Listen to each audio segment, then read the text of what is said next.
নমস্কাৰ মই গীতাঞ্জলিয়ে পুনৰবাৰ মোৰ চেনেললৈ সকলোকে স্বাগতম জনালো। এতিয়া ৰাতিপুৱা যদিও খুব গৰম আৰু এতিয়াৰ পৰা আৰম্ভ কৰিছো মোৰ ব্লগটো। আশা কৰো সকলোৱে শেষলৈকে চাব, লগতে লাইক এটা কৰি যাব আৰু কমেন্টত লিখি দিব কেনেকুৱা পালে চাবলৈ, আৰু নতুনকৈ অহা কলে সাবস্ক্ৰাইব কৰি কাষত থকা বেল বটনটো ক্লিক কৰি থব, তেতিয়া আগলৈ দিয়া ভিডিঅ' নটিফিকেশ্যন পাই থাকিব। মোৰ এটা কাম আছে, সেইকাৰণে যাব ওলাইছো। আমাৰ কামটো মানে বেছি দেৰি কাম নহয়, 10-15 মিনিটতে হৈ যাব। তথাপিও মই গ'লেহে কাম হ'ব, সেইকাৰণে মই যাবই লাগিব। এতিয়া গৈ আহোঁগৈ, তাৰ পৰা আহি লৰালৰিকৈ পাকঘৰত সোমাব লাগিব, আৰু ইমান গৰমত যাম আহি চাগে পোৱাও নহ'ব। সেইকাৰণে মই এতিয়াই কৈছোঁ, মই আহি আপোনালোকক এটা মাছ পাতত দিয়া দেখাম বুলি ভাবিছোঁ।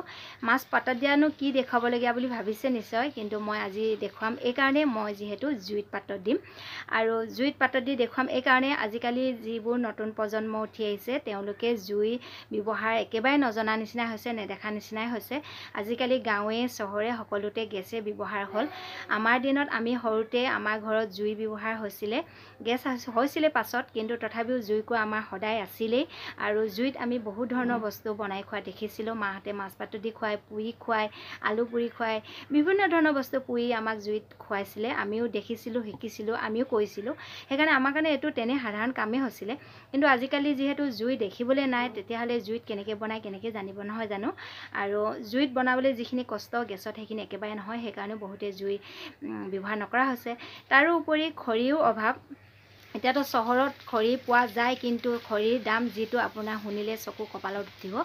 ধূপকাঠিৰ নিচিনাকৈ 3-4 ডালমান এটা মুঠতে হাতেৰে মুঠি মাৰিব পৰা মুঠি এটা দিব আপোনাক, তাতে 20 টকা 25 টকা 30 টকা তেনেকুৱা ধৰণৰ দাম। তাতকৈ গেছ এটা এবাৰত আনি বহুত দিন চলাব পাৰি, তেনেকুৱা নিচিনাও হয়।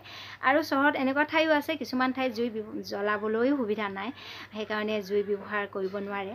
গতিকে মই যিসকলে জানে তেওঁলোকৰ কাৰণে নহয়, যিসকলে নেজানে তেওঁলোকক দেখুৱাবলৈ চেষ্টা কৰিম। আশা কৰোঁ আপোনালোকে ভাল পাব, আৰু কেনেকুৱা লাগিব বা কেনেকুৱা পাব সেইখিনি মোক কমেণ্টত লিখিব।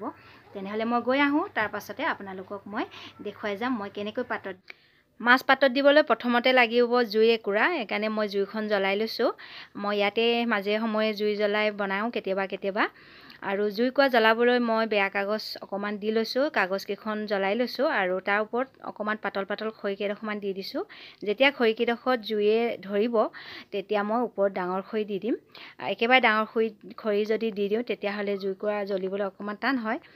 এইখিনি আৰি মাছ ধুই চাফা কৰি আনিলোঁ, আৰু এয়া কলপাত সৰু ডাঙৰ যি পালোঁ তাকে লৈ আহিলোঁ। গছজোপা বহুত ওখ, ওপৰত ভাল পাত আছিলে, মই আনিব নোৱাৰিলোঁ।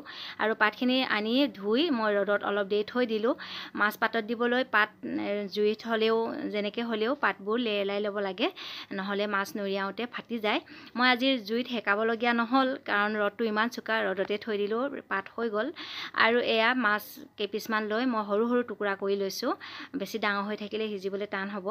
আৰু হালধি দিলোঁ প্ৰথমে, তাৰ পাছতে দিছোঁ জোখমতে এয়া নিমখ, আৰু অকণমান কেঁচা মিঠাতেল, আৰু এয়া আদা নহৰু খুন্দি লোৱাখিনি, আৰু অকণমান ধনিয়া কাটি দিছোঁ লগতে। ধনিয়া দি দিলে ধুনীয়া গোন্ধ এটা আহিব। আৰু এয়া গোলনেমু অকণমান চেপি দিছোঁ, নেমু ৰস দিলে মাছ সোনকালে সিজে। আৰু সৰুকৈ কাটি লৈছোঁ কেইটামান কেঁচা জলকীয়া। এইখিনি ভালকৈ মিহলি কৰি ল'ম প্ৰথমে। ভালকৈ মিহলি হৈ যোৱাৰ পিছত মই কেনেকৈ নুৰিয়াই যাম চাই যাওক আহকচোন। এতিয়া মই এখন পিছত এখনকৈ এনেকৈ মাছখিনি পাতৰ মাজত ভৰাই ল'ম। আৰু এয়া এনেকৈ নুৰিয়া বুলিও কয়, মাছ নুৰিয়া বুলিও কয়, বা মাছ মেৰিয়া বুলিও কয়। কোনটো সঁচা নেজানো, কিন্তু নুৰিয়াই লোৱা বুলিয়ে কৈছিলোঁ আগতে আমি। মাহঁতেও মাছ পাতত দিয়াখিনি নুৰিয়াই লোৱা বুলি কয়।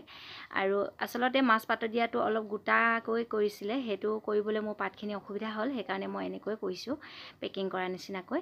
আৰু যিয়ে নহওক সিজিলেই হ'ল, আৰু মাছখিনি ওলাই নপৰিলে হ'ল, সেইটো হিচাপতে কৰিছোঁ। আৰু এয়া মই শেষৰখন পাত এতিয়া মেৰিয়াই লৈছোঁ, আৰু এইখনো মেৰিয়াই মোৰ ধুনীয়াকৈ হৈ গ'ল, আৰু এটা পেকিং হৈ গ'ল ধুনীয়াকৈ। এতিয়া মাছৰ টোপোলাটো মই জুইৰ মাজত ভৰাই দিম। জুই একেবাৰে ডাইৰেক্ট জুইত দিব নোৱাৰি টোপোলাটো। জুইকুৰাত যিহেতু ছাই আগেৰ পৰা আছিলে, ছাইখিনি গৰম হ'বৰ কাৰণে জুইকুৰা জ্বলাই লৈছিলোঁ। এতিয়া মই ছাইখিনি অকণমান বাহিৰলৈ টানি ল'লোঁ, আৰু এইখিনিতে অকণমান গাঁত এটা কৰি লৈছোঁ, আৰু তাতে টোপোলাটো ভৰাই যিখিনি ছাই বাহিৰলৈ উলিয়াই পঠিয়াইছিলোঁ, সেই ছাইখিনি প্ৰথম ঢাকি ল'ম। আৰু সেই ছাইখিনি ভালকৈ ঢাক যোৱাৰ পাছত আৰু ওপৰত জুই দি দিম। একেবাৰে যদি জুইতে দি দিওঁ, তেতিয়া পাতবোৰ সোনকালে জ্বলি যাব, মাছখিনি সিজি নুঠিব।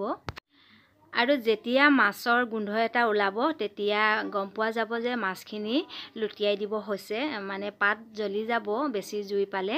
আৰু এয়া মোৰ টোপোলাটো অকণমান পাতবোৰ আগফালে জ্বলি গৈছে। মই বহুতকেইখন পাত দিছোঁ, সেইকাৰণে ইমান চিন্তা কৰিবলগীয়া নাই, ভিতৰলৈ জ্বলি নাই যোৱা, ওপৰতে পাত জ্বলিছে। আৰু সেই পাতৰ ফাকেৰে মাছৰ ভিতৰৰ পানী পৰিব জুইত, আৰু তেতিয়া তাৰ গোন্ধবোৰ ওলাব। তেতিয়াই গম পাব যে এইখিনি মাছ লুটিয়াই দিব হৈছে। এতিয়া মই আগফালৰখিনি পিছফালে কৰি দিলোঁ, আৰু পিছফালৰখিনি আগফালে কৰি ছাইডটো ওলোটা কৰি আকৌ আগৰ দৰে মই ছাই মাজত ভৰাই লৈছোঁ প্ৰথমে। তাৰ পাছত ওপৰত আকৌ জুই দি দিম। যেতিয়ালৈকে মাছখিনি সিজি নাযাব তেতিয়ালৈকে এনেকৈ ওপৰত জুই দিম আৰু এনেকৈ ছাই মাজত ভৰাই থ'ম। এয়া মোৰ মাছ পাতত দিয়া হৈছেগৈ। এতিয়া মই জুইকুৰা একেবাৰে আঁতৰাই পেলাম ওপৰৰ পৰা। আৰু ছাইখিনি যিহেতু বহুত দেৰিলৈকে গৰম হৈ থাকিব, সেইকাৰণে অকণমান দেৰি ছাইতে থৈ দিম। আৰু কেতিয়া সিজিলে সেইটো গম পাব হ'লে একেবাৰে শেষত মাছৰ টোপোলাটো উলিয়াই থিয় কৰি চাব লাগে, যাতে ভিতৰৰ পানী ওলাই আহিছেনে নাই। যেতিয়া পানী ওলোৱা বন্ধ হ'ব তেতিয়াই গম পাব যে মাছ ধুনীয়াকৈ সিজি গ'ল আৰু সেই মাছখিনি খাব পৰা হৈ গ'ল। একেবাৰে শেষত মই মাছৰ টোপোলাটো কেনেকুৱানো হৈছে ভিতৰত, মই তাকেই দেখুৱাবলৈ এতিয়া মাছৰ পাতৰ তৰপখিনি এৰুৱাই আছোঁ। এয়া এটা তৰপ এৰুৱাৰ পাছত আকৌ এটা তৰপ ওলাইছে, কাৰণ মই ইটো তৰপৰ পিছত সিটো তৰপ তেনেকৈ পাতে নুৰিয়াই লৈছিলোঁ, সেইকাৰণে ওলাই আছে। আৰু এইটো তৰপ এৰুৱাৰ পাছত আকৌ এটা তৰপ ওলাইছে, আৰু এয়া একেবাৰে শেষত ওলাইছে মই পাতত দিয়া মাছখিনি। এয়া ধুনীয়া গোন্ধ, লগতে ভালকৈ সিজিলেও। আৰু এয়া মই ভাঙিও দেখুৱাই দিছোঁ, খুব ধুনীয়াকৈ সিজিছে। আৰু যদি এনেকৈ নাই খোৱা নিশ্চয় এবাৰ খাব। যদি খাইছে মই বনোৱাটো কেনেকুৱা পাইছে সেইটো জনাব, আৰু লাইক এটা কৰিব, কমেণ্টত লিখিব। আৰু আজি এনেকৈ আমি দুপৰীয়া ভাত পানী খাই লওঁ। লগতে মই আজি মোৰ ভিডিঅ'টো ইমানতে সামৰণি মাৰিছোঁ। নতুন ভিডিঅ'ৰে আকৌ লগ পাম। আজিলৈ বাই বাই।